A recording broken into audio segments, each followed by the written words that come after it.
All human beings love. All human beings suffer. All human beings ultimately die.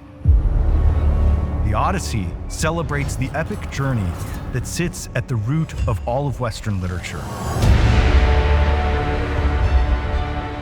The pages of the Odyssey are a doorway to the past, through which we encounter the suffering, the trials, the joys, and the triumphs of the great heroes who came before us.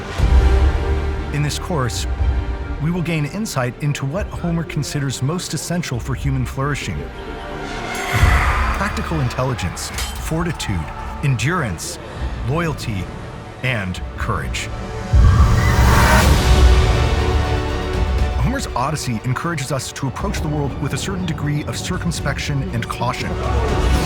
It encourages us to understand the importance of cultivating certain virtues, both moral and intellectual, in order to achieve a happy end. Join me as we read the Odyssey, where we will follow Odysseus on his grand adventure home. I'm Benedict Whalen, professor of English at Hillsdale College. This is our course on the Odyssey.